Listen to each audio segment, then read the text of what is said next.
Today's video is brought to you by Thrive Fantasy. Thrive is a unique approach to fantasy sports, allowing you to focus only on the top stars of the game by blending over and under prop bets to creating fantasy teams that allow you to play through the NFL, NBA, MLB, PGA, as well as esports seasons.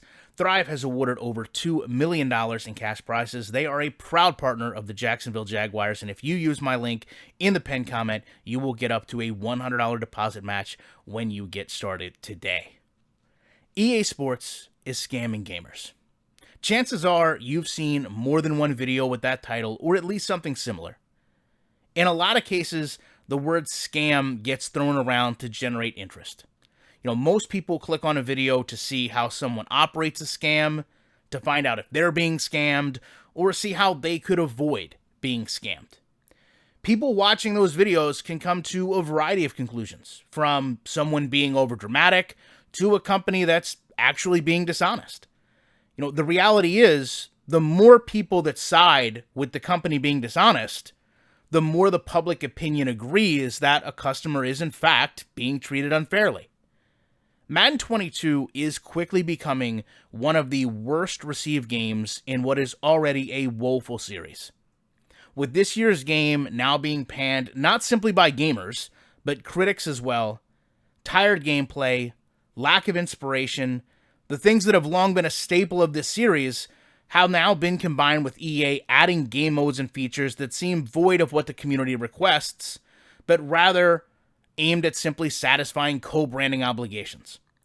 From musicians to NBA players to SpongeBob Stadium and Campbell Soup uniforms, these things seemingly as far away from NFL simulation as you could get, EA has not only made a point to include, but also market into their game.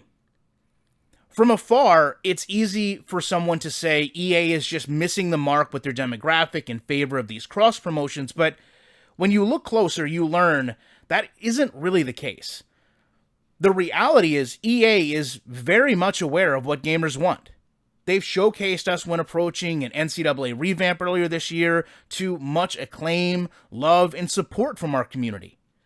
They also cited this yet-to-be-delivered, if even accurate, depiction of ESPN branding inside Madden, which a lot of gamers wonder why EA would seemingly edit its game to include an ESPN detail hoping to promote it with the network, but then knowingly not have it appear in the game. EA's most recent attempt to salvage its reputation has come in the form of a college football remake of the 2006 Rose Bowl. This game is well established as one of the best college games, if not football games, in history.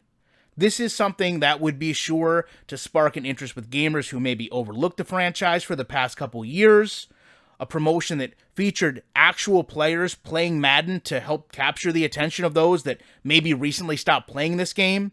And as you would expect, many creators, myself included, took full advantage of this game mode, the surrounding promotion, and showcased what we all hoped would be a final, much-needed breath of fresh air into this lifeless series. However, the release of this game mode has proven EA simply does not care about the quality or the value of its product. They want to simply do the bare minimum in an attempt to appeal to a broad base of customers. After this game mode has been released, we have learned that not only does it feature 10 teams, it has no historic coaches, it has limited rosters, it has no addition of college atmosphere, the teams play on a generic 2021 championship field not reflective of the EA hyped Rose Bowl. It utilizes one of the least used game modes, Superstar KO. It does not utilize any different playbook. It fails to have any specific game commentary to reflect the team introductions, and it lacks any brand or mascot that EA once sold the NCAA games on. Perhaps most troubling is the undertone that this entire limited time game mode was seemingly there to offer you a limited edition MUT card as a gamer, which would then steer you into EA's much scrutinized Ultimate Team card game. The perceived reality is that EA wants to appear from the outside, that they're doing what gamers want.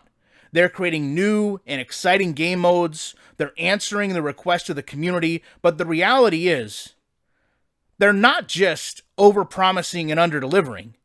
They're intentionally setting high standards for themselves with what appears to be zero intentions of actually fulfilling them. You know, the worst part of this is that all of this is done with the perception of bringing a user back to the game, in the hopes that in bringing them back, they're funneled into this microtransaction-laced mode where an already fed-up gamer can be even more dissatisfied with their purchase as they buy digital card packs in the hope that maybe that will make them enjoy playing this game again.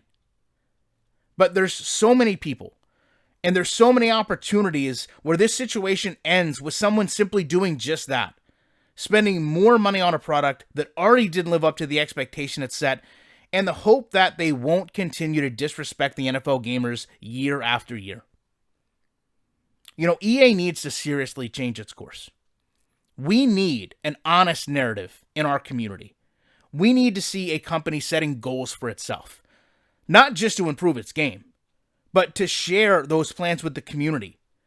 Give us those projected dates of improvement, and consider doing away with this multi-year selective and inclusive game changer program that all it allows is to make sure that only certain people provide feedback. Everyone in this community should be able to provide feedback that can then be turned into actual gameplay improvements and marketed in an honest fashion. Until then, it's pretty clear. EA is at the very least knowingly manipulating its gamers. They're hoping to capture your attention.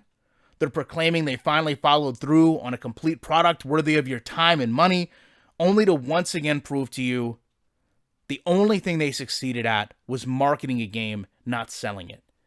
Anyone that disagrees with anything discussed in this video, I would love for you to sit down and make a list of what made NCAA Football 14 great.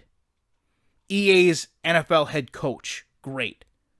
Set aside 2K5, set aside 2K8, and compare how many things on that list are found in today's version of Madden.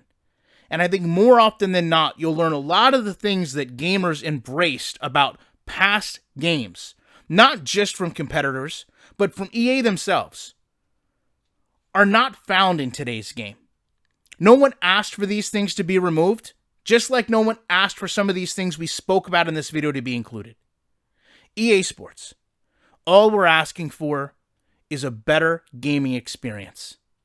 Transparency in how you market it, and honesty in what you sell us. Love to know your guys' thoughts on this. Appreciate you checking out this video, and you know I will be back in the week with more commentary.